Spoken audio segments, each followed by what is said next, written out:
আর মুসলমান ঘরে জন্ম নিয়ে যদি মুসলমান না হয়ে কবরে যান তো মরার পরে আমলের কোনো দাম নাই। কথা বুঝতে পারছেন না? বুঝতে পারছেন না? এদেশের মাটিতে হিন্দু, মুসলমান, বৌদ্ধ, খ্রিস্টান, জৈন, সাঁওতাল, আদিবাসী আমরা সকলেই বাস করি। এদেশ হলো ভারতবর্ষ। আজকে রামচন্দ্রপুরের এই সভাতে যদি কোনো হিন্দু ভাইরা আপনাদের এই মজলিসে আসে, তাড়াতে পারবেন? বাধা দেওয়া যাবে?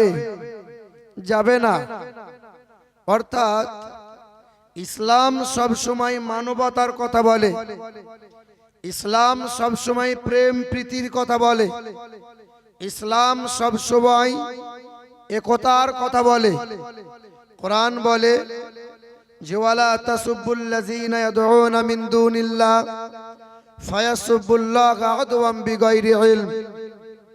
তোমরা অন্যের ধর্মকে গালমন্দ করিও না, অন্যের ধর্মকে ছোট বড় মন্তব্য করিও না, তারাও অজ্ঞতার কারণে তোমার আল্লাহকে গাল দেবে। দয়ার নবী মুহাম্মদ সাল্লাল্লাহু আলাইহি সাল্লামকে ছোট বড় কথা বলবে, অপরাধটা তোমারই হবে। আমার দয়ার নবী একদিন ওয়াজ করছিলেন, সাহাবায়ে কেরামরা ওয়াজ শুনছিলেন। হঠাৎ আল্লাহর নবী দাঁড়িয়ে গেলেন। সাহাবায়ে কেরামরা জিজ্ঞাসা করলেন, নবী গো, আপনি দাঁড়ালেন কেন? বলে, রাস্তা দিয়ে একটি মানুষকে কাঁধে করে নিয়ে যাচ্ছে, লাশ দেখতে পাও না? বলে, ইয়া রাসূলুল্লাহ, ওই লাশটা মুসলমান নয়, ও অমুসলিম, ইহুদি। আল্লাহর নবী বললেন, তোমাদের দেখে লাল রক্ত বইছে, ও একজন মানুষ, ওরও দেখে লাল রক্ত বইছে। তা আমি আমার চোখ দিয়ে মানুষ দেখলাম, আজকে ধর্ম দেখি নাই, তাই মানুষ বলে দাঁড়িয়ে তাকে সেলুট জানালাম, সম্মান জানালাম। জোরে বলুন সুবহানাল্লাহ। আজ এদেশের মাটিতে এখন কিছুদিন ধরে বেশ চলছে। কিছুদিন আগেতে জয় শ্রীরাম করতো মুসলমান, দাড়িওয়ালা টুপিওয়ালা দেখলে পরেই। এদেশের মাটিতে ন্যাংটা সাধু ঘুরে ঘুরে বেড়াই, কই আমাদের তো কোনো অসুবিধা হয় না, তো দাড়িওয়ালা টুপিওয়ালা দেখলে তোমাদের এত জ্বলন হয় কেন? আজকের সময়ে বর্তমানে মহারাষ্ট্রে একটা বাবা বেরিয়েছে, বাবা ভাগেশ্বর ধামওয়ালা বাবা, ভণ্ড বাবা। যে বাবা নাকি তোমার সমস্যার কথা বলে দিতে পারে, যে বাবা নাকি আগামীতে কোন সরকার বসবে এ দেশে সেটা বলে দেবে। ভণ্ড বাবা কিছুদিন আগে সোশ্যাল মিডিয়াতে অমুসলিম মহিলাকে মুসলমানের মতো হিজাব পরিয়ে তাকে জনগণের সামনে বলাচ্ছে। সেই ট্রেনিং দিয়ে সেই মহিলা তখন বলতেছে, আমি মুসলমান ছিলাম, আমার নাম সুলতানা, আমি মুসলমান ধর্মকে ঘৃণা করি, তাই হাজার জনগণের সামনে আমি নিজের ধর্মকে ত্যাগ করে হিন্দু ধর্ম গ্রহণ করছি। এদেশের মাটিতে কত যে কীর্তিকলাপ হচ্ছে, আপনারা সোশ্যাল মিডিয়াতে দেখলে পরে তা বুঝতে পারবেন। কিছুদিন আগে 37 জন সাধু রাস্তায় দাঁড়িয়ে আন্দোলন করছিল। তারা বলতেছিল যে বেনারসকে হিন্দু রাষ্ট্র রাজধানী বানাতে হবে, আর এই ভারতবর্ষকে হিন্দু রাষ্ট্র বানাতে হবে। আমরা বলছিলাম, ভারতবর্ষ তোমার বাপের দেশ, তোমরা বাপ কিনে রেখে দিয়েছে। যে বললে পরি তোমাদেরই কথা মতো এদেশ হিন্দু রাষ্ট্র হবে। তোমরা যতটা রক্ত দিয়েছো এই দেশের মাটিতে, ততটা রক্ত আমরা মুসলমানরা দিয়েছি। বলো সুবহানাল্লাহ। তবে আগে একটা সময় ছিল, মন্দিরে ঘন্টা হতো, মসজিদে আজান হতো, কারো কোনো অসুবিধা হতো না। কিন্তু এখন মন্দিরে ঘন্টা হয়, আমাদের অসুবিধা হয় না। তবে মসজিদে আজান হলে পরে এক শ্রেণীর বড় জ্বলন হয়, বড় অসুবিধা হয়। তাই কত শত মসজিদের মাইক বন্ধ করে দিয়েছে, কত শত মসজিদের তালা মেরে দিয়েছে। এদেশের মাটিতে কত পাঠশালা আছে, কত কলেজ আছে, কত ভার্সিটি আছে, কারো কোনো রকম অসুবিধা হয় না। তবে এদেশের মাটিতে মাদ্রাসাগুলো আছে বলে এক শ্রেণীর বড় অসুবিধা হয়। তাই তারা বলে মাদ্রাসায় সন্ত্রাসী হয়। বলছে কি বলছে না? কথা বলেন হ্যাঁ কি না? আমার শিক্ষিত মুসলমান সুধী মানুষেরা, বেশি বাড়াবাড়ি করিও না। আল্লাহ পাক এই পৃথিবীতেই তোমাদেরকে এমন বাঁশ দেবে যে সোজা হয়ে দাঁড়াতে পারবে না। ইসলামের বিরোধিতা করেছিল অনেক বেঈমান জালিমরা। বাংলাদেশের এক বেহায়া ন্যাংটা বিশ্বা মহিলা আমার নবীর শানে বেয়াদবি করে নবীজির চরিত্র নিয়ে বই লিখেছিল। ওই মহিলার নাম কি? তাসলিমা নাসরিন। ওই ন্যাংটা বেহায়া মহিলা এখন পঙ্গু হয়ে হাসপাতালের বেডে হাফ হাফ করছে।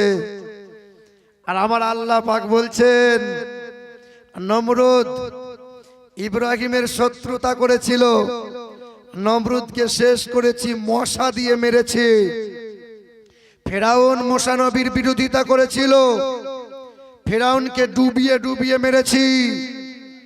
তোমরাও যদি ইসলামের বিরোধিতা করো, তোমরাও যদি ইসলামের বিরোধিতা করো, তা আমি আল্লাহ বলছি এমন আজোড়া বাঁশ ঢুকিয়ে দেবো যে সোজা হয়ে দাঁড়াতে পারবি না। তাই মুসলমান ওই নবীজির মহব্বতে ভক্তি ভরে সকলে উচ্চ আওয়াজে দরুদ শরীফ পাঠ করেন। আল্লাহ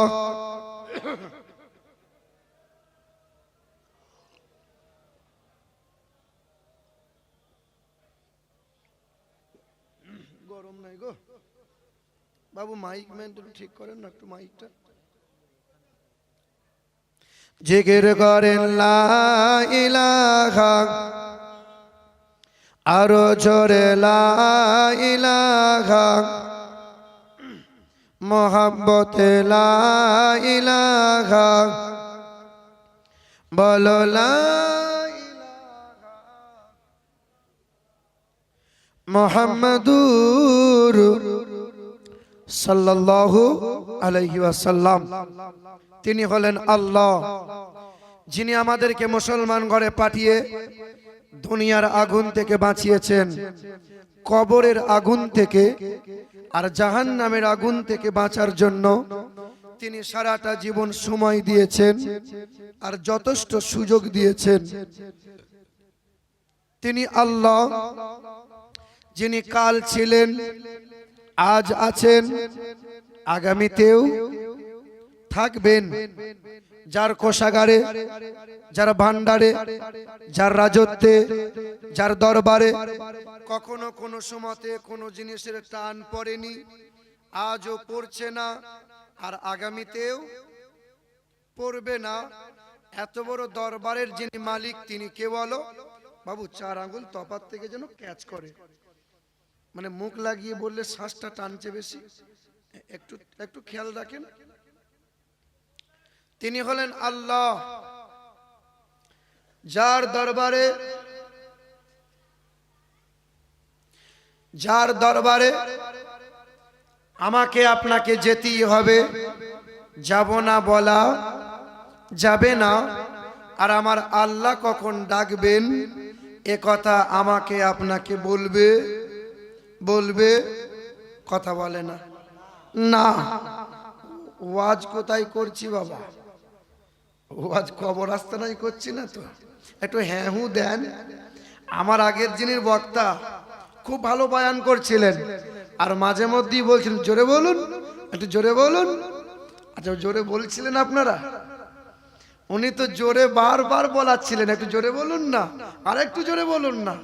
বলছিলেন আপনারা, বলছিলেন কি? এ বাবা, জোরে বলিয়ে তেমন লাভ হবে না, কারণ জান্নাতের বাগানে বসলে জান্নাতি ভাষা অন্তর থেকে মোহাব্বতে বার হবে। জোর করে বলিয়ে লাভ হবে? লাভ হবে না। জান্নাতি ভাষা হলো চারটে: সুবহানাল্লাহ, আলহামদুলিল্লাহ, আল্লাহু আকবার, লা ইলাহা ইল্লাল্লাহ। জান্নাতি ভাষা হলো চারটা। তো জান্নাতের বাগানে বসে মোহাব্বতে জান্নাতি ভাষা বার করবেন। আমার একজন বন্ধু ছিল, জানেন, সিপিএম করতো। চাপে পড়ে বা ঘটনাক্রমে তৃণমূলে যোগ দিয়েছে। তো রাস্তায় যখন মিছিল হয় সবাই বলে ইনকিলাব জিন্দাবাদ, ভেঙে দাও, গুঁড়িয়ে দাও। তো আমার বন্ধুটা স্লোগান দেয় না। তা আমি একদিন খোঁচা মেরে বলছি, স্লোগানটা দে, না হলে যে ঘর পাবি না। এ চাপে পড়ে তখন স্লোগান দেয়, ভক্তিতে দেয়, মহাব্বতে দেয়। কারণ কি বলুন তো? এই লোকটা এই দলের নয়। জান্নাতের বাগানে বসে যদি জান্নাতি ভাষা মহাব্বতে বার না হয়, তাহলে জেনে রাখতে হবে আমি আপনি জান্নাতির দলে নয়। বুঝতে পারছেন আপনারা? আজকে 21 রাত জাগা হয়ে গেছে। মনে মনে ভেবেছিলাম যে আজকে রাতটা একটু আরাম করব, কিন্তু আমার ভাই সেলিম ভাই ছাড়ে না। আসতে হয়েছে, অসুস্থ শরীর, তারপরেও কষ্ট করে বেশ কিছু মূল্যবান কথা আপনাদের দিয়ে যাব। তিনি ডাকলে পরে তার ডাকে সাড়া দিতে হবে, যাব না বলা যাবে না। আর তিনি কখন ডাকবেন এ কথা আমাকে আপনাকে বলবে না, বলবে। আর মালাকুল মাউত ফেরেশতা সামনে হাজির হলে কোনো বাহানা চলবে, যেতেই হবে, যাব না বলা যাবে না। যিনি কাল ছিলেন, আজ আছেন, আগামীতেও তিনি কেবল যিনি আনন্দের মালিক, নিরানন্দের মালিক, হায়াতের মালিক, মৌতের মালিক, আসমানের মালিক, জমিনের মালিক, যিনি আপনার মালিক, আমার মালিক, যিনি এখানকার মালিক, সেখানকার মালিক, সর্ব জায়গার, সর্বক্ষণের যিনি একাই মালিক, তিনি কেবল সেই মহান মালিকের দরবারে কালামে শুকরিয়া আদায় করে বলি আলহামদুলিল্লাহ।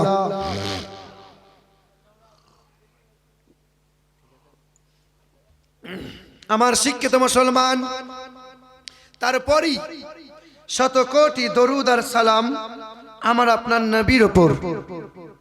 যে নবী দাঁড়ালে পরে গগন ঊর্ধ্বতা লাভ করে, যে নবী বসিলে পরে বসুন্ধরা স্তবিত লাভ করে, যে নবী হাসলে পরে জান্নাত সৌন্দর্যতা লাভ করে, যে নবী কাঁদলে পরে জাহান্নাম থরথর করে কাঁপতে শুরু করে, যে নবীর চুলের কৃষ্ণতায় রাতের অন্ধকার ফিরে পায়, যে নবীর নুরানি চেহারাতে দিনের আলো লাভ করে, যে নবী সকালবেলায় রাস্তা দিয়ে চলে গেলে সন্ধ্যা পর্যন্ত মেশকে আম্বরের সুগন্ধি বার হয়, যে নবী সন্ধ্যাবেলায় রাস্তা দিয়ে চলে গেলে সকাল পর্যন্ত, আর সকালবেলায় চলে গেলে সন্ধ্যা পর্যন্ত যে রাস্তা দিয়ে সুগন্ধি বার হয়, তিনি মক্কার মতি, মদিনার জ্যোতি, দুই কুলের সাথী, আমার আপনার নবী জনাবে মুহাম্মদুর রাসূলুল্লাহ।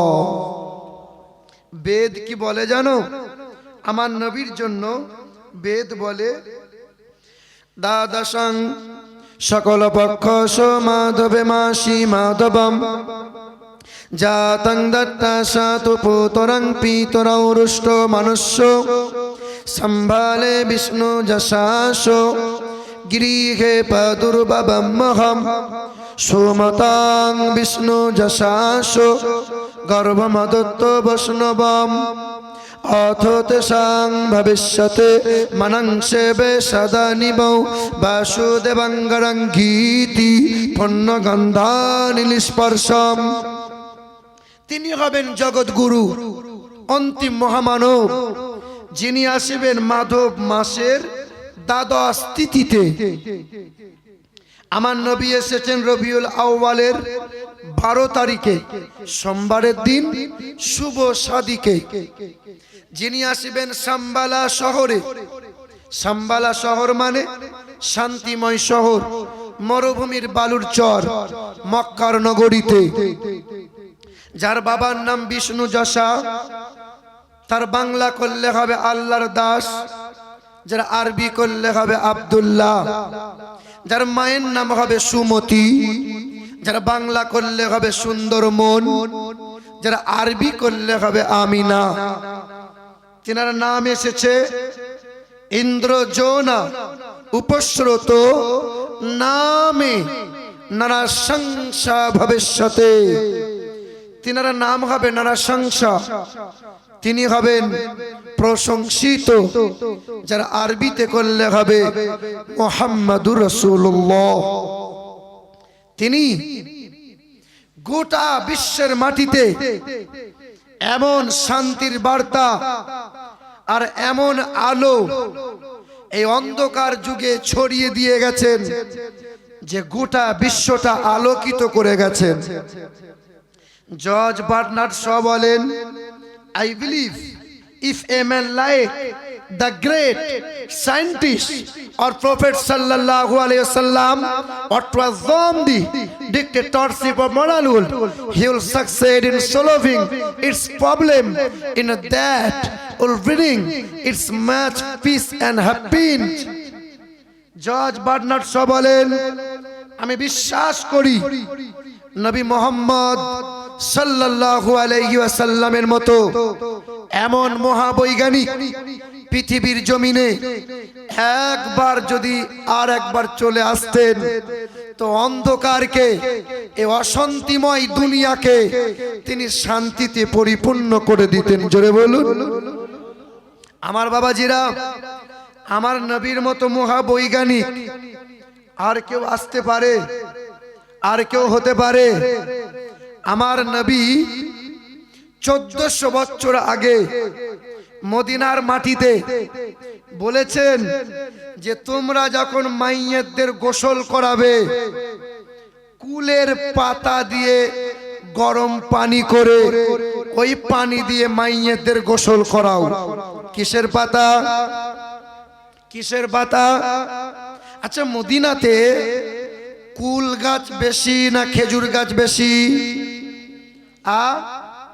খেজুর গাছ। নবীর জামানায় কোনো ল্যাবরেটরি ছিল না, টেস্ট করার জন্য কোনো ব্যবস্থাই ছিল না। আল্লাহর নবী 1450 বছর আগে বললেন যে তোমরা কুলের পাতা দিয়ে গরম পানি করো। আমরা করি কি করি না? কোন মাইয়েতের গোসল দেওয়ার সময় কুলের পাতা গরম পানি করি কি করি না? কথা বলে না, করেন না? হ্যাঁ, দয়ার নবী বৈজ্ঞানিকের বৈজ্ঞানিক, তিনি বলে দিয়েছেন যে কুলের পাতা দিয়ে গরম পানি করলে পরে দেহের ওপরে গরম পানি ঢালবে, দেহের তামাম জীবাণুগুলো সব দূরীভূত হয়ে যাবে। আজকে যে সমস্ত মানুষ কুলের পাতা ঘরে ঘরে পাওয়া যায়, অথচ মহিলারা বিভিন্ন রকম নামি দামি ক্রিম ব্যবহার করে। করে কি করে না? হ্যাঁ, ওই কুলের পাতা বেটে বেটে যদি আপনি স্কিনে ব্যবহার করতে পারেন, আপনার স্কিনের ঘা ভালো হবে, আপনার সৌন্দর্যতা বেড়ে যাবে। রাজমিস্ত্রি যারা সিমেন্ট বালি মশলা মাখাই, তারা কোনো কোনো সময় দেখেন পায়ের হাতে ঘা হয়ে যায়। যায় কি যায় না? যাদের ঘা হয়, চর্মরোগ হয়, ওই কুলের পাতা বেটে বেটে গরম পানির সঙ্গে ঘায়ের মধ্যে একটু লাগাইয়ে দিয়েন, কয়েকদিন ব্যবহার করবেন, আপনার ঘা ভালো হয়ে যাবে। নবী বৈজ্ঞানিকের বৈজ্ঞানিক। আল্লাহর নবী সাল্লাল্লাহু আলাইহি ওয়াসাল্লাম বলেন, তোমরা ব্যাং মারিও না। ব্যাং, আমার আপনার ঘরে ব্যাং থাকে কি থাকে না? কোন ব্যাং, যে ব্যাঙের দেহ থেকে গন্ধ বার হয়, নবী বলছেন ঘরে অলিতে গলিতে ব্যাং থাকলে ব্যাং মারিও না। ওই ব্যাং যে বাড়িতে থাকবে ওই বাড়িতে বিষাক্ত সাপ কখনো আসতে পারবে না। দ্বিতীয় নম্বর, ব্যাং তোমরা মারিও না, কারণ ব্যাং সবচেয়ে আল্লাহর জিকির করে বেশি।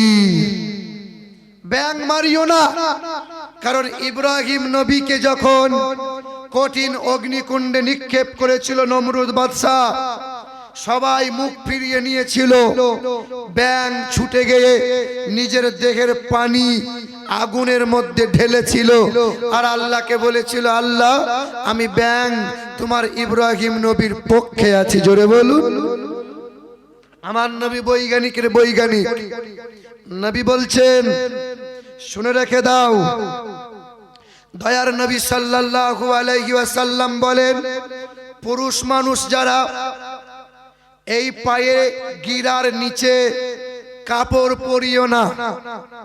পুরুষ মানুষ যারা পায়ের গিরার নিচে কাপড় পরিধান করিও না, কারণ যে পুরুষ 24 ঘন্টা মুজা ব্যবহার করে, পায়ের গিরা ঢাকা দিয়ে রাখে, ওই পুরুষের অল্প দিনে যৌন শক্তি হারিয়ে ফেলবে। কারণ সূর্যের কিরণে এই পায়ের গিরাতে অত্যন্ত যৌন শক্তি হরমোন তৈরি করে। তাই তোমরা পুরুষ মানুষ যারা সূর্যের আলো লাগাতে দিও, পায়ের গিরা কাপড়ে ঢাকা রাখিও না। সূর্যের কিরণে হরমোন তৈরি হয়, তোমাদের যৌন শক্তি বাড়বে। জোরে বলুন। মহিলা যারা পায়ের গিরা ফাঁকা রাখিও না, ঢাকা দিয়ে রাখিও। নবী কত বড় বৈজ্ঞানিক। আল্লাহর নবী বললেন, শোনো, মহিলা যারা সোনা ব্যবহার করিও, পুরুষ মানুষ সোনা ব্যবহার করিও না। মহিলারা সোনা ব্যবহার করবে, কারণ মহিলারা ঘর থেকে বাহির হবে না, পর্দার আড়ালে তারা থাকবে। সূর্যের কিরণ মহিলাদের শরীর তেমন পায় না, তাই সোনা ধাতুর কারণে দেহের মধ্যে ওই ঘাটতি তাদের শরীরে পূরণ হয়ে যায়। একটু জোরে বলুন সুবহানাল্লাহ। কথা বুঝতে পারছেন না? বুঝতে পারছেন না? আমার নবী হলেন বৈজ্ঞানিকের বৈজ্ঞানিক। আমার নবীর মতো মহা বৈজ্ঞানিক পৃথিবীর জমিনে আর কেউ আসে নাই, আগামীতেও আসতে পারবে না। আমার শিক্ষিত মুসলমান, আমার সুধী মানুষেরা, জীবন ভর আমরা খেটে খেটে খেটে খেটে মরে গেলাম, বুড়া হয়ে গেলাম, চামড়া জড়ো হয়ে গেল, এখনো কিন্তু সংসার সাজানো শেষ হলো না।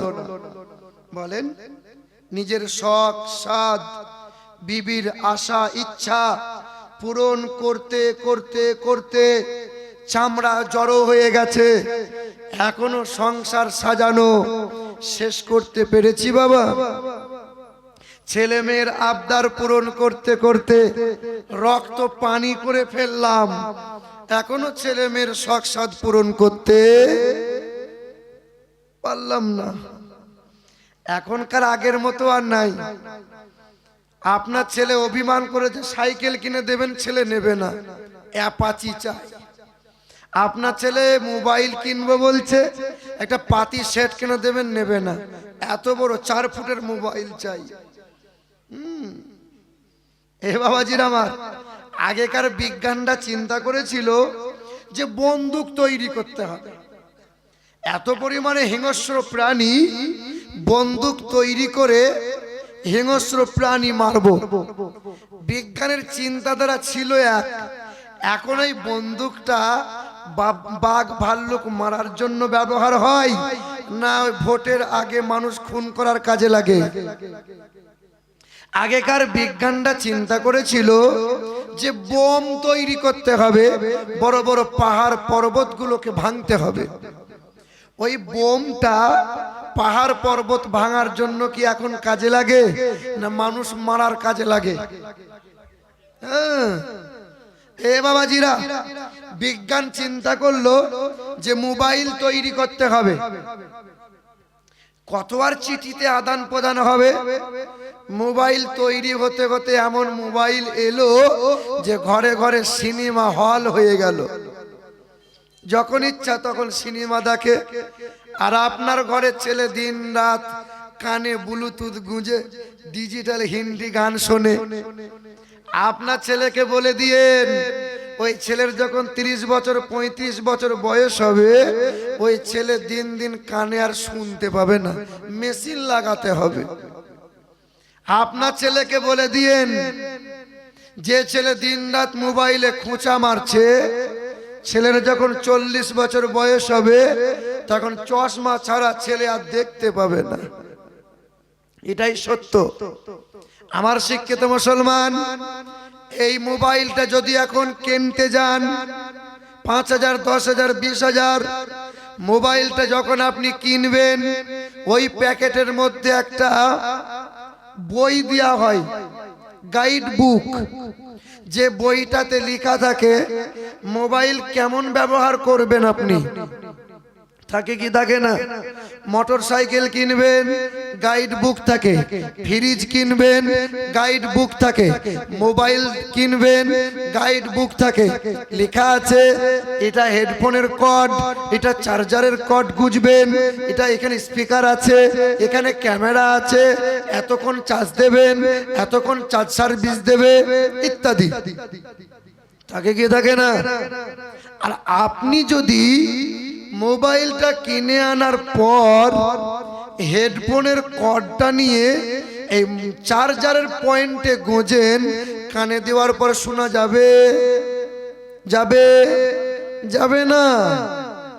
কারণ যেখানে যার জায়গা সেখানেই লাগাতে হবে। খুব ভালো করে শোনেন, আমার আল্লাহ পাক মানব জাতির কল্যাণ ও কামিয়াবির জন্য বিশ্বের মাটিতে গাইড বুক দিয়েছেন না দেন নাই? ওই গাইড বুকের নাম কি? কোরআন শরীফ। ঠিক না ভুল? আপনার মাথায় খুব যন্ত্রণা হচ্ছে, আপনি মৌলভী সাহেবের কাছে তাবিজ নিতে গেছেন। তা মৌলভী সাহেব বলছে, বাবু মাথায় কতদিন যন্ত্রণা? বলে এতদিন ধরে। বলে অনেক সময় চোখের কারণে মাথার যন্ত্রণা হয়, আপনি চোখের ডাক্তার দেখান। আপনার মতো ব্যক্তিটা বসিরহাটে চোখের ডাক্তার দেখাতে গেছে। ডাক্তার দেখানোর পরে ডক্টর আপনাকে বলেছে আপনাকে চশমা নিতে হবে। বলে চশমা? বলে এত পাওয়ারের চশমা আমি লিখে দিলাম, চশমার দোকানে কিনে নিয়েন। এ ঔষধের দোকানে মানে চশমার দোকানে গিয়ে জিজ্ঞাসা করছে, বাবু এই চশমার দাম কত আর পাওয়ার কত? বলে ডক্টর লিখেছে 30 পাওয়ারের চশমা, এর দাম হলো 50 টাকা। কত দাম? তা বলছে, বাবু এর চাইতে আর বড় পাওয়ার নাই? বলে হ্যাঁ, 60 পাওয়ারের চশমা আছে। বলে ওর দাম কত? বলে একই দাম, 50 টাকা। বলে 90 পাওয়ারের? বলে 90 পাওয়ারের চশমা আছে, একই দাম, 50 টাকা। রামচন্দ্রপুরের মানুষ তো একটু চালাক বেশি, তো এ মানুষ চিন্তা করছে যে 50 টাকায় চশমা নেবো তো নেবো, তো 30 পাওয়ারের নেবো কেন, 90 পাওয়ারের নেবো। এ 90 পাওয়ারের চশমা নিয়ে বাড়ি এসেছে। হাট কি বারে বসে? সোমবারে, শুক্রবারে, হ্যাঁ না? শুক্রবারের দিন সকালবেলায় সালমার মা বলছে, কই গো একবার হাটে যাও, কিছু মাছ টাছ নিয়ে আসো। এ 90 পাওয়ারের চশমাটা নিয়ে হাটে নেমেছে, মাথায় যন্ত্রণা শুরু। 90 পাওয়ারের চশমাটা পরে মাছের বাজারে গেছে। আর ওই মনে করুন বাসতলার এক ব্যক্তি গরিব মানুষ নদীতে ছেকে ছেকে কিছু পুঁটি মাছ বাজারে বিক্রি করছে। পুঁটি মাছ চেনেন? পুঁটি মাছ চেনেন? হ্যাঁ, এ পুঁটি মাছ বিক্রি করছে আর বলছে হোলসেল 20 টাকা কিলো, হোলসেল 20 টাকা কিলো। এই 90 পাওয়ারের চশমাটা পরে দেখছে সর্বনাশ, বড় বড় কাতলা মাছ 20 টাকা কিলো। তা বলছে ভাই 2 কিলো ভরে দে আমাকে। এ 2 কিলো মাছ নিয়ে বাড়ি এসেছে। খুব বোঝেন, বাড়ি আসার পর তখন বিবি বলছে হ্যাঁ গো কি ব্যাপার, তুমি কি নিয়ে এলে? বলে এই তো। বলে কাতলা মাছ তুমি বলছো তো পুঁটি মাছ কেন? বলে এই তো কাতলা মাছ। চশমা যখন খোলে তো তখন দেখে পুঁটি মাছ, আর চশমা যখন পরে তো তখন দেখে কাতলা মাছ। 10 টাকার 10 টাকার চশমার না চালাকি করার কারণে? হ্যাঁ, চালাকি করার কারণে। আমার আব্বাজান ভাইজানেরা, আমার শিক্ষিত মুসলমান সৌদি মানুষেরা, তা আমার আল্লাহ পাক রব্বুল আলামিন বলছেন তুমি চালাকি করে 30 পাওয়ারের চশমাটা 90 পাওয়ারের নিয়েছো বলে পুঁটি মাছগুলো কাতলা মাছ মনে হয়েছে। বান্দা যদি চালাকি করে, পূর্ণাঙ্গ জীবন ব্যবস্থা আল্লাহ কোরআনে দিয়েছেন, এই কোরআনকে বাদ দিয়ে চালাকি করে যদি নিজে ইচ্ছে মতো দিন ধর্ম করে তো ব্যক্তিটা খালে পড়বে কি পড়বে না? পড়বে কি পড়বে না? অশান্তিতে জ্বলবে কি জ্বলবে না? জ্বলবি। এই মানব জাতির কল্যাণ ও কামিয়াবির জন্য যে গাইড বুক দেয়া হয়েছে, গাইড বুকের নাম হলো কোরআন শরীফ। এই কোরআন শরীফের পরিচয় কি? কোরআন শরীফে 30টা পারা আছে, এই কোরআনে 540টা রুকু আছে, এই কোরআনে 114টা সূরা আছে, এই কোরআনে 14টা সিজদা আছে, এই কোরআনে 6666টা আয়াত আছে, এই কোরআনে আমার আল্লাহ পাক 37টা নবীর ঘটনা বর্ণনা করেছেন। আমার আল্লাহ পাক 27টা নবীর নাম করে করে কোরআনে বর্ণনা করে দিয়েছেন। এই কোরআন শরীফে আমার আল্লাহ পাক রব্বুল আলামিন 1200 বার যার ঘটনা বর্ণনা করা হয়েছে, 1200 বার যার নাম নিয়ে প্রশংসা করা হয়েছে, তিনি হলেন আমার আপনার নবী, দু জাহানের বাদশা জনাবে মুহাম্মদুর রাসূলুল্লাহ। আমার আপনার নবীর প্রশংসা কোরআনে 1200 বার করা হয়েছে। আমার আল্লাহ পাক রব্বুল আলামিন বলেন মা আতাকুমুর রাসূলু ফাখুযুহু ওয়া মা নাহাকুম আনহু ফান্তাহু ওয়াত্তাকুল্লাহ ইন্নাল্লাহা শাদীদুল ইকাব। এ দুনিয়ার মানুষেরা, আমার নবী যা তোমাদেরকে দেবে তা তোমরা গ্রহণ করে নাও, আমার নবী যা তোমাদেরকে শিখাবে তা তোমরা শিখে নাও। আমার নবী যা তোমাদেরকে শোনাবে শোনো, নবী যা শিখাবে তা তোমরা শেখো, নবী যা দেখাবে তা তোমরা দেখো। এবার আপনারা বলেন, আমার দয়ার নবী যা দিয়েছে তা কি আমরা নিয়েছি? আল্লাহ রাসূল বলেন খায়রুকুম মান তাআল্লামাল কুরআন ওয়া আল্লামা। যে ব্যক্তি কোরআন পড়ে অপরকে কোরআন শিখায় ওই ব্যক্তি বড় ভাগ্যবান। আল্লাহর নবী দিয়েছেন তলাবুল ইলমি ফারিদাতুন আলা কুল্লি মুসলিমিন ওয়াল মুসলিমাত। প্রতিটা নর ও নারীর জন্য জ্ঞান অর্জন করা ফরজ। কোন জ্ঞান অর্জন করা ফরজ? যে জ্ঞান অর্জন করলে পরে ছেলে বাপ মাকে কষ্ট কোনোদিন দেবে না, যে জ্ঞান অর্জন করলে পরে ভাই বোনের হক কোনোদিন মারবে না, যে জ্ঞান অর্জন করলে পরে কোনোদিন বিবির সাথে দুর্ব্যবহার করবে না, যে জ্ঞান অর্জন করলে পরে ছেলে মেয়ের হক আদায় করবে, যে জ্ঞান অর্জন করলে পরে বড়কে শ্রদ্ধা করবে, ছোটকে স্নেহ করবে, উলামাদেরকে সম্মান করবে, যে জ্ঞান অর্জন করলে পরে হারাম হালাল সম্পর্কে বান্দা অবগত হবে, ওই জ্ঞানটাই হলো কোরআন ও হাদিসের জ্ঞান। ইনশাআল্লাহ ইনশাআল্লাহ আমার মুসলমান শিক্ষিত বন্ধুরা, ওই জ্ঞানটা কিসের জ্ঞান? কোরআনের জ্ঞান। এবার আপনারা বলেন, আমরা কি কোরআন শিখেছি? ছেলে মেয়েদেরকে কোরআনের তালিম দিয়েছি বাবা? দিয়েছি? দিতে পেরেছি? আমরা পারি নাই। আমার আম্মা জান, ভাই জানেরা, এ আমার মুসলমানের ছেলেরা, এ আমার তরুণেরা, এই কোরআন বুকে নিয়েছিল ভারতের জমিনে বিখ্যাত একজন পণ্ডিত মানুষ, যিনি অক্সফোর্ড বিশ্ববিদ্যালয় থেকে 12টা ভাষায় এমএ করেছিলেন, 10টা ধর্মের জ্ঞান অর্জন করেছিলেন। ওই মানুষটার নাম হলো ডক্টর শিবশক্তি স্বরূপজি। বাবার নাম হলো মহান্তং প্রেতং দাসু দাসে, মায়ের নাম হলো ভানুমতি কর, বিবির নাম হলো শ্রদ্ধা দেবী, একমাত্র কন্যা, কন্যার নাম হলো অক্সপরাং। বিখ্যাত ব্রাহ্মণ ছিলেন তিনি। ওই ব্রাহ্মণ মানুষটা অক্সফোর্ড বিশ্ববিদ্যালয় থেকে 12টা ভাষায় এমএ করার পর ভারতের জমিনে পা দিয়েছিলেন। ভারতের হিন্দু সমাজের মানুষেরা তাকে ব্রাহ্মণ বলে মানত, দেবতা বলে মানত, ঠাকুর বলে সম্মান করত, ভগবান বলতো।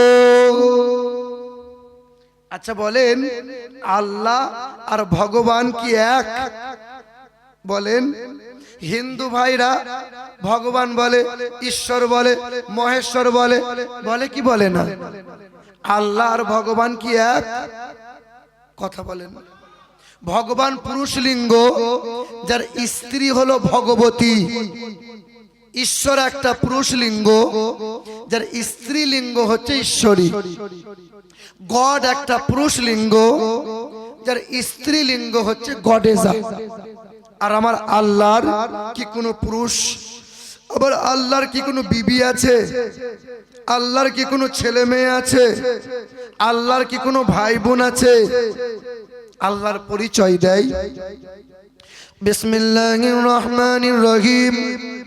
قل هو الله أحد الله الصمد لم يلد ولم يولد ولم يكن له كفوا أحد। ঠিক না ভুল?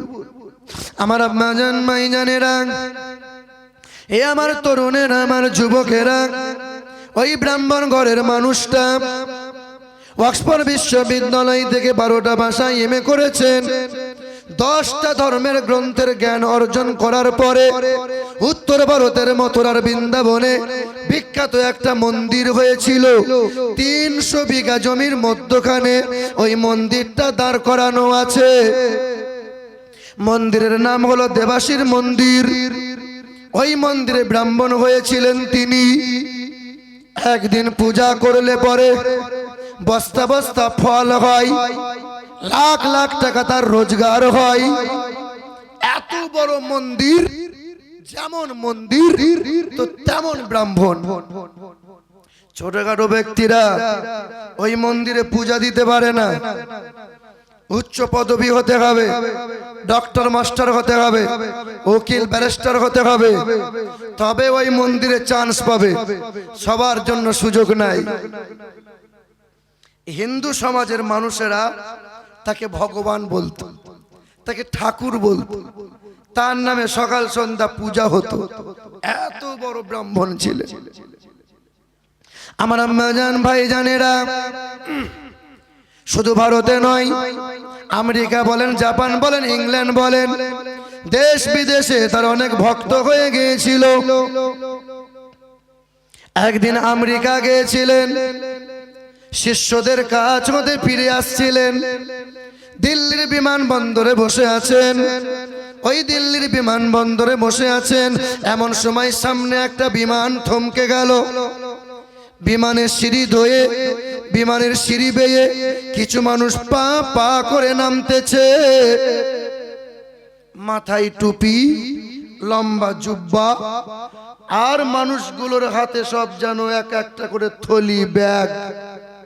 মানুষগুলো নামে তো ব্রাহ্মণ তাকিয়ে তাকিয়ে দেখে এরা তো মুসলমান, এদের হাতে ব্যাগ, অপর হাতে দেখি এক একটা করে পানির জের। এরা আসে কোথা থেকে?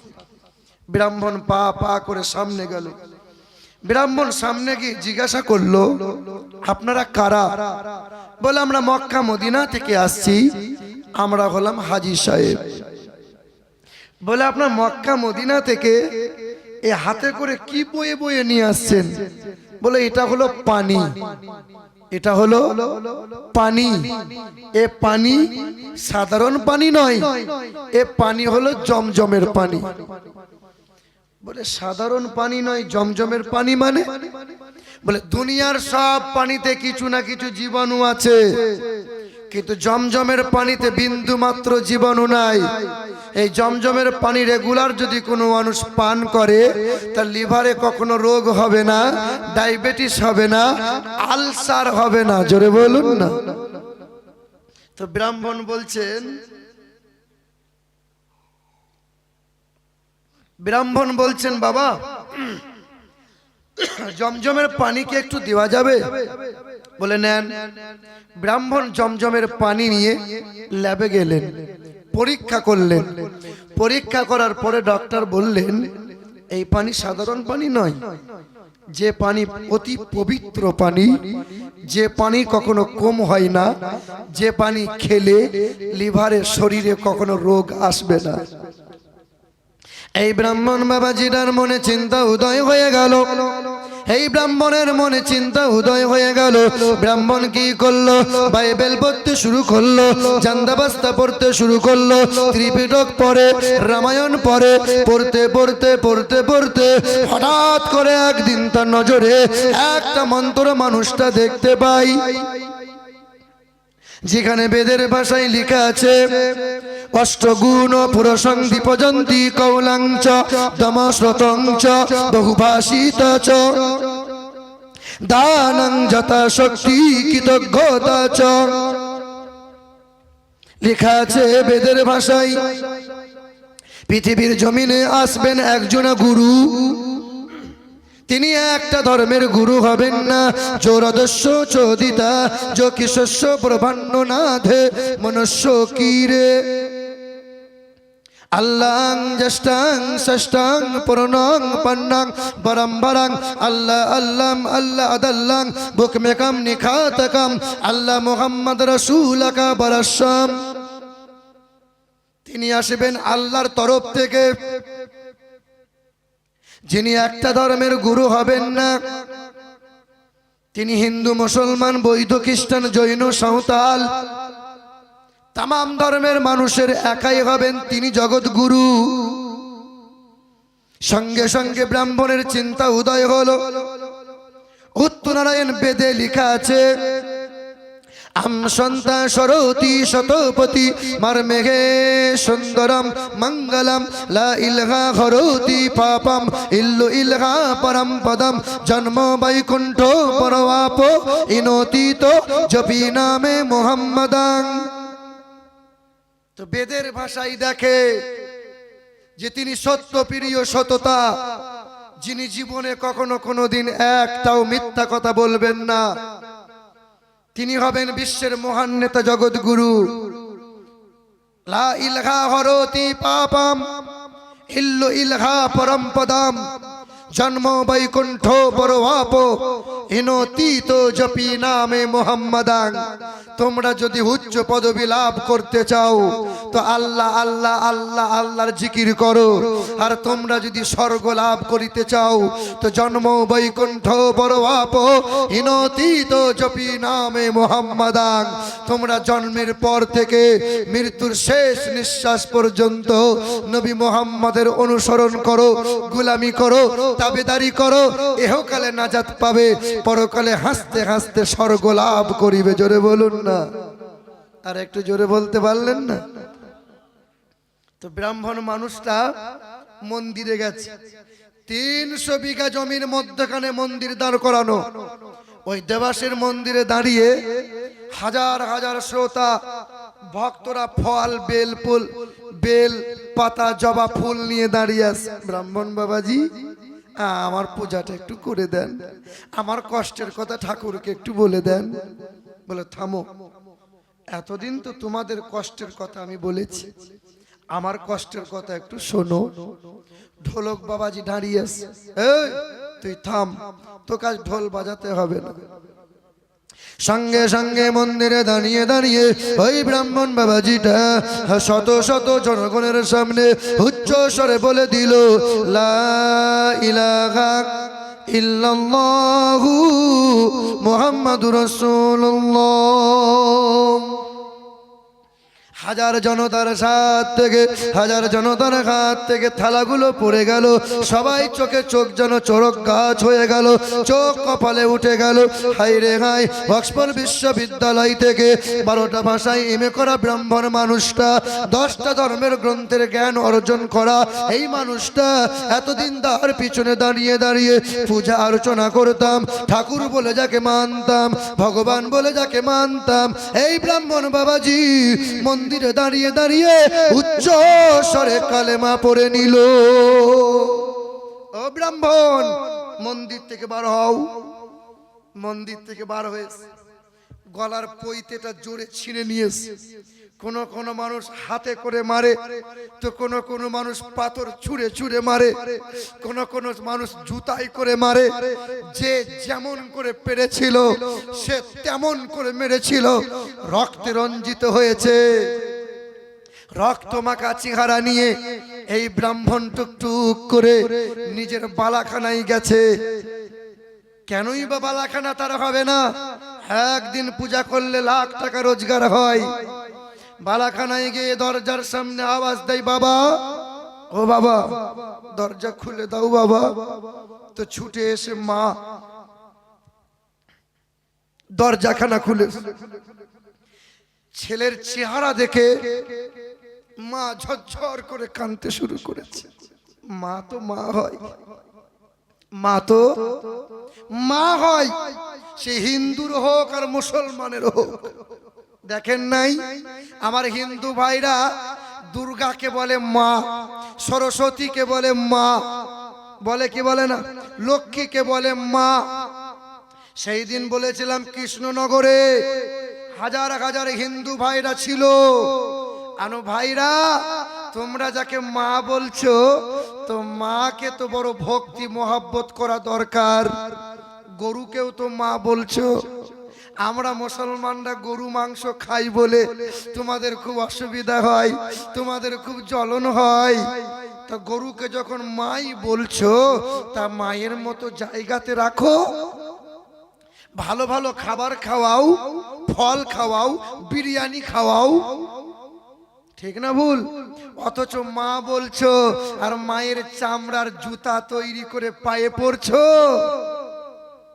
চামড়ার জুতা ব্যবহার করছো, চামড়ার ব্যাগ ব্যবহার করছো। এটা ত্যাগ করতে হবে বাবা। শত শত হিন্দুরা দাঁড়িয়ে আছে। শোনো হিন্দু ভাইরা, শোনো, মনে করো তোমার মা কলকাতায় থাকে, বছরে একবার আসে, একবার 10 দিন থাকে। তো 10 দিন থাকার পর মা যখন বাড়ি যাবে, তোমার মনে কষ্ট হবে কি হবে না? সবাই বলছে হ্যাঁ হবে। তো মা যখন 10 দিন পরে বাড়ি যায়, তখন তোমরা মদ খেয়ে মাতলামো করো, ঢোল বাজাও কেন? তোমার দুর্গা মা বাড়ি যাচ্ছে, তোমার চোখে জল নাই কেন?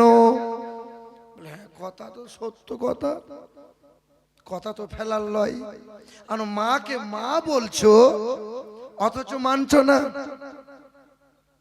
আব্বাজান মায়েজানেরা, হে আমার মায়ের, আমার বোনেরা, আমার তরুণেরা, আমার যুবকেরা, মা তো মা হয়। আল্লাহর নবী, দয়ার নবী বলেন, মা তোমার জন্য জান্নাতের কারণ, মা বাপ তোমার জন্য জাহান্নামের কারণ। যে বাপ মাকে রাজি খুশি করিয়ে নেয়, কবরটা তার জন্য জান্নাতের বাগিচা হয়ে যায়। যে বাপ মাকে কষ্ট দেয়, বাপ মায়ের অবাধ্য সন্তান হয়ে যায়, ওই বাপ মায়ের কারণে কবরটা তোমার জন্য জাহান্নামের টুকরা হয়ে যায়। বাপ মাকে খেতে দেয় না, এ আবার হুজুরের দরবারে গিয়ে দোয়া চাচ্ছে, হুজুর দোয়া করেন যেন সুরত করে পাঁচতলা দিয়ে পেরিয়ে যায়।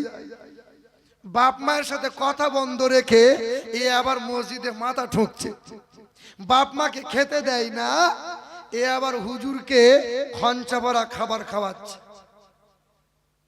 বাপ মায়ের বদদুয়া থেকে কত বড় বড় পীর ওলিয়া ওলিয়া বাঁচতে পারে নাই। হ্যাঁ, কত সাহাবী বাঁচতে পারে নাই। তুমি আমি তো ছোটখাটো ব্যাপার। আল্লাহর নবী, দয়ার নবী, দোজাহানের বাদশা জনাবে মুহাম্মদুর রাসূলুল্লাহ সাল্লাল্লাহু আলাইহি ওয়াসাল্লাম, বুখারী শরীফে আছে, আল্লাহর নবী বর্ণনা করেছেন, একজন আল্লাহর ওলি বান্দা ছিলেন, সারাদিন আল্লাহ আল্লাহ করতেন, ইবাদতে মশগুল হয়ে থাকতেন। আল্লাহর জবরদস্ত বুজুর্গ বান্দা, আল্লাহ পাকের ওলি বান্দা, খানকা ঘরে থাকতেন, দুনিয়ার মানুষের সাথে আলাপ করতো না, আলোচনা করতো না, রং তামাশায় মগ্ন হতো না। ওই আল্লাহর ওলিটার নাম হলো জুরাইশ। কি নাম? জুরাইশ। জঙ্গলে ছোট্ট একটা ঘর করেছে, যে ঘরে বসে বসে জিকির করতো আল্লাহ আল্লাহ আল্লাহ আল্লাহ। সারা দিন সারা রাত ইবাদতে মশগুল থাকতো। বুড়ি মা ছিল, বুড়ি মা লাঠির ওপর ভর করে পা পা করে দরজার সামনে দাঁড়িয়ে ডাক দিয়ে বলে, বাবা জুরাইশ, আয় বাবা, তোর মা ডাক দিয়েছে, আয়। আল্লাহর ওলি জুরাইশ শুনতে পাই, মায়ের ডাক শুনতে পাই, আল্লাহর ওলি আল্লাহর ইবাদতে মশগুল হয়, ডাক শুনতে পাই, আল্লাহর ওলি সাড়া দেয় না। দ্বিতীয়বার যখন মা ডাক দেয়, আল্লাহর ওলি শুনতে পাই, ডাকে সাড়া দেয় না। তৃতীয়বার জনম দুঃখিনী মা, মমতাময় মা ডাক দেয়, আল্লাহর ওলি শুনতে পাই, ছেলে মায়ের ডাকে সাড়া দেয় না। মায়ের মনে দুঃখ নিয়ে মা বাড়ি চলে গেল। তারপরের দিন সকাল বেলায় আবার মা লাঠি নিয়ে টুকটুক টুকটুক করে এসে দরজার সামনে দাঁড়িয়েছে। দরজার সামনে দাঁড়িয়ে বলছেন, ও বাবা জুরাইশ, আল্লাহর ওলি নফল ইবাদতে মশগুল হয়ে আছে, আল্লাহর জিকিরে মশগুল হয়ে আছে, মনে মনে চিন্তা করে, মা ডাক দেয়, না না, আল্লাহর ইবাদত ভেঙে মায়ের ডাকে সাড়া দেবো না। মা একবার ডাক দেয়, সাড়া দেয় না। মা দ্বিতীয়বার ডাক দেয়, শুনতে পাই, সাড়া দেয় না। তৃতীয়বার মা ডাক দেয়, শুনতে পাই, সাড়া দেয় না। আল্লাহর ওলি জুরাইশ সাড়া না দেওয়ার কারণে মা মনে দুঃখ নিয়ে দ্বিতীয় দিন আবার বাড়ি চলে গেল। মা তৃতীয় দিন আবার এসেছেন, আল্লাহর ইবাদতে মশগুল, জিকির করছে, মুরাকাবা মুশাহাদা।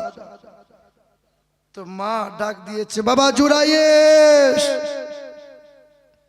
ছেলে শুনতে পেয়েছে, মা ডাক দেয়। আল্লাহর ওলি জুরাইশ শুনতে পাওয়ার পরেও মায়ের ডাকে সাড়া দেয় না।